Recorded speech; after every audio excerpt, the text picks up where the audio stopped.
Pagi, anak-anak. Kita bertemu kembali dalam pembelajaran ekonomi.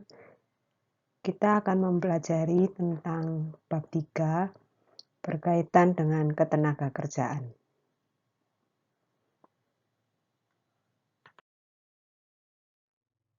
Yang pertama adalah kompetensi dasar yang akan kita capai.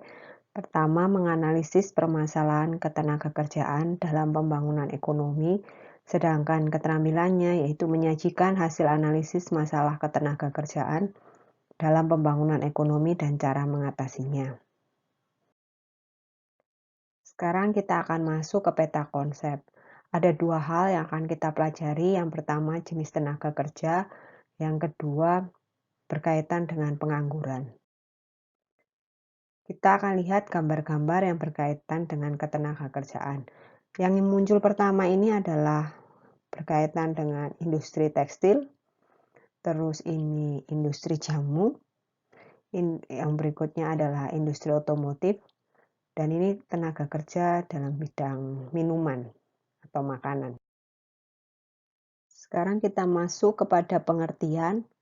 Menurut Undang-Undang Nomor 13 Tahun 2013, ketenagakerjaan pada pasal 1 ayat 1 berbunyi, segala hal yang berhubungan dengan tenaga kerja pada waktu sebelum, selama, dan sesudah masa kerja.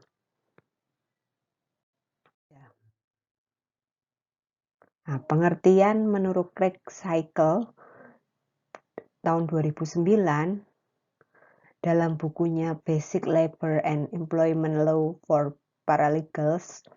Jadi dapat disimpulkan, kesempatan kerja itu adalah jumlah lapangan kerja yang tersedia bagi masyarakat, baik yang telah diisi maupun jumlah lapangan kerja yang masih kosong. Sekarang kita masuk kepada pengertian. Menurut Undang-Undang Nomor 13 Tahun 2003 tentang Ketenagakerjaan pada pasal 1 ayat 2, tenaga kerja itu apa sih? Tenaga kerja adalah setiap orang yang mampu melakukan guna menghasilkan barang dan jasa, baik untuk memenuhi kebutuhan sendiri maupun masyarakat. Nah, tenaga kerja itu ada batasannya, penduduk dengan usia 18 tahun ke atas atau lebih dan tidak menganut batas umur maksimal. Jadi maksudnya di sini tidak ada kata maksimalnya. Nah, ini adalah tenaga kerja pada tekstil, industri tekstil. Sekarang kita masuk kepada sebuah kesimpulan. Jadi kita bisa simpulkan dari pengertian, dari mulai angkatan kerja, bukan angkatan kerja, yaitu kalau digabungkan menjadi tenaga kerja. Sekarang kita masuk kepada pengertian angkatan kerja. Angkatan kerja itu apa sih? Golongan penduduk, baik perempuan maupun laki-laki pada usia produktif, yang sedang bekerja ataupun yang sedang mencari pekerjaan. Mempunyai pekerjaan tetap, tetapi sementara tidak bekerja, dan tidak mempunyai pekerjaan sama sekali, tetapi aktif mencari pekerjaan. Itu namanya angkatan kerja. Nah, jenis-jenis tenaga kerja itu digolongkan sebagai berikut. Ada 3. Pertama, terdidik. Terdidik itu apa sih? Syaratnya adalah perlu jenjang pendidikan tinggi. Contohnya dokter, guru. Terus yang kedua itu terlatih. Syaratnya adalah pasti memerlukan pelatihan ketika tenaga kerja masuk ke dalamnya. Contohnya apa? Sopir, montir, penjahit. Yang ketiga itu tidak masuk keduanya, yaitu tidak terdidik dan tidak terlatih. Berarti ini tidak memerlukan pendidikan ataupun pelatihan. Contohnya apa? Tukang sapu, tukang sampah. Nah, ini Bu Rati kasih contoh. Nah, ini yang termasuk yang terdidik, dokter. Ini yang terlatih, instalasi listrik, tukang instalasi listrik. Nah, ini yang tidak terdidik atau tidak terlatih, tukang sapu. Nah, sekarang kita masuk kepada upaya peningkatan kualitas tenaga kerja. Kenapa sih harus ada upaya peningkatannya? Yang pertama, dengan cara mengadakan latihan-latihan kerja bagi tenaga kerja agar memiliki kemampuan yang baik. Kedua, menyiapkan tenaga kerja terampil dengan meningkatkan pendidikan formal bagi penduduk usia sekolah. 3. Mengadakan pelatihan-pelatihan untuk memberi keterampilan kepada tenaga kerja yang sedang mencari pekerjaan. Keempat, menyiapkan tenaga kerja yang mampu bekerja keras dan produktif dengan meningkatkan kesehatan melalui perbaikan gizi dan penduduk. Terus, kebijakan apa yang bisa ditempuh? 1. Perlu ada alih teknologi dari negara maju. Yang kedua, itu perlu ada tindakan untuk menarik investor asing. Yang ketiga, itu kebijakan. Teknologi perlu diikuti dengan upaya peningkatan sumber kerja yang mencakup pendidikan dan pelatihan yang dapat menunjang penyerapan dan pengembangan teknologi. Keempat, kebijakan tenaga kerja itu haruslah mudah dipahami untuk daerah, terutama pedesaan. Karena kita tahu bahwa masyarakat yang di desa memiliki pendidikan yang lebih rendah. Nah, sekarang kita masuk kepada sistem upah. Sistem upah di sini mengacu pada Undang-Undang Dasar 1945 Pasal 27 Ayat 2 bahwa faktor yang mempengaruhi besarnya upah itu pertama jumlah penawaran tenaga kerja. Bila tenaga kerja jumlahnya lebih besar dari lowongan kerja, maka gajinya cenderung lebih rendah. Kedua, jumlah permintaan tenaga kerja. Bila permintaan tenaga kerja lebih besar daripada pencari kerja, maka biasanya gaji atau upah itu tinggi ataupun sebaliknya. Sedangkan kemampuan tenaga kerja semakin tinggi, tingkat pendidikan atau produktivitas tenaga kerja biasanya gaji atau upah itu juga tinggi atau sebaliknya. Kita akan masuk kepada sistem pemberian upah. Yang pertama, upah menurut waktu. Besarnya upah didasarkan pada lama bekerja seseorang, seperti upah harian, upah mingguan, dan upah bulanan. Upah prestasi didasarkan atas hasil-hasil prestasi kerja karyawan, yakni jumlah barang yang dihasilkan oleh seseorang. Ketiga, itu upah skala. Upah skala berdasarkan perubahan hasil produksi. Jika hasil produksi meningkat, maka upah yang diberikan kepada karyawan bertambah. Keempat, upah indeks. Upah berdasarkan perubahan-perubahan harga barang kebutuhan sehari-hari. 5 adalah upah premi. Upah premi merupakan upah selain yang diterima tiap bulan oleh karyawan, juga ditambah dengan premi yang diterima tiap akhir tahun. Yang terakhir atau yang keenam, upah co-partnership. Ini merupakan upah selain yang diterima setiap bulan oleh karyawan, yang artinya pekerja juga diberikan pemilikan saham sehingga karyawan berhak menerima pembagian keuntungan atau dividen perusahaan. Sekarang kita masuk kepada pengangguran. Nah, sekarang kita masuk ke pengertiannya. Pengangguran itu apa? Menurut N. Gregory Mankiw dalam bukunya Essentials of Economics, pengangguran itu adalah seseorang yang tergolong angkatan kerja dan ingin mendapatkan pekerjaan tetapi belum dapat memperolehnya. Kita masuk kepada jenis pengangguran. Jenis pengangguran dibagi menjadi 3. 1. Menurut lama waktu bekerjanya, itu pengangguran terselubung yang pertama. Pengangguran terselubung itu merupakan tenaga kerja yang tidak bekerja secara optimal karena sesuatu alasan tertentu. Ini contohnya, seorang petani yang menggarap sawah sebenarnya cukup dikerjakan oleh satu orang. Tetapi karena anaknya tidak memiliki pekerjaan, maka anaknya ikut menggarap sawah tersebut. Yang kedua, pengangguran terbuka. Ini adalah tenaga kerja yang sungguh-sungguh tidak memiliki pekerjaan. Bisa karena tidak tersedianya lapangan kerja, atau lapangan kerja yang tidak sesuai dengan latar belakang pendidikannya. Yang ketiga, tidak berusaha mencari pekerjaan dengan keras karena memang alasannya malas. Yang ketiga, ini berkaitan dengan setengah menganggur. Ini dikelompokkan menjadi setengah pengangguran kentara yaitu mereka yang bekerja kurang dari jam normal. Jam normalnya itu adalah kurang dari 35 jam per minggu.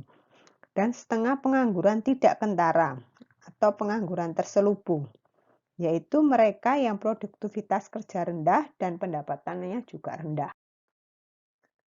Sekarang kita akan masuk kepada jenis-jenis pengangguran yang kedua, yaitu menurut sebab terjadinya. Yang pertama, pengangguran struktural. Pengangguran struktural itu adalah pengangguran yang disebabkan oleh kekakuan upah dan penjataan pekerjaan. Dalam hal ini, jumlah penawaran tenaga kerja melebihi permintaan, sehingga para pekerja ini hanya menunggu pekerjaan yang akan tersedia. Yang kedua, itu pengangguran friksional. Pengangguran friksional itu adalah pengangguran yang disebabkan oleh waktu yang dibutuhkan orang untuk mencari pekerjaan. Pengangguran friksional itu merupakan pengangguran yang terjadi karena kesulitan temporer dalam mempertemukan pencari kerja dan lowongan kerja yang disebabkan oleh kondisi geografis atau informasi yang tidak sempurna dan proses perekrutan yang cukup lama. Ketiga, itu pengangguran musiman. Pengangguran musiman ini merupakan pengangguran yang terjadi karena pergantian musim. Misal, panen petani pada saat musim tanam mempunyai pekerjaan, tetapi pada saat musim kemarau tidak memiliki pekerjaan. Keempat, itu pengangguran teknologi. Ini merupakan pengangguran yang disebabkan penggunaan teknologi, seperti mesin-mesin modern sehingga mengurangi penggunaan tenaga kerja manusia.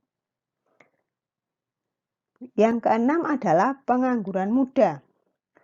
Pengangguran ini disebabkan oleh kurangnya memadai keterampilan dan pengalaman kerja generasi muda. Terus pengangguran tua yang keenam. Pengangguran tua ini disebabkan oleh faktor usia seorang lanjut sehingga tidak dapat menjalani karirnya.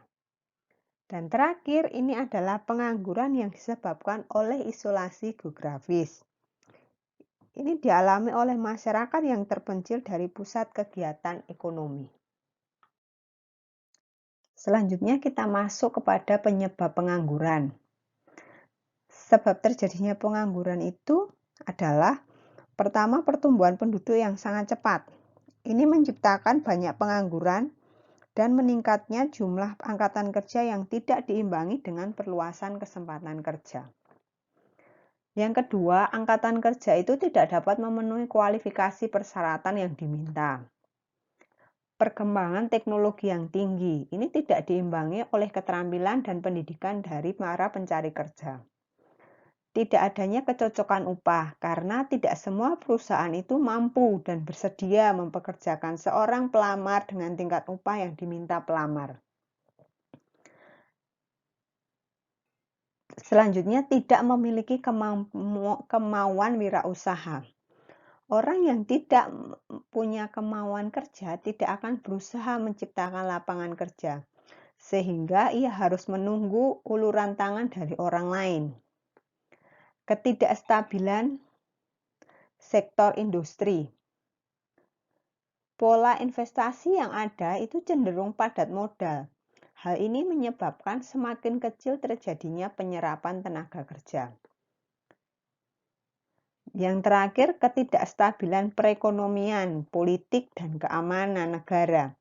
Krisis ekonomi pada pertengahan tahun 97 itu menyebabkan pengangguran sebanyak 15,4 juta orang.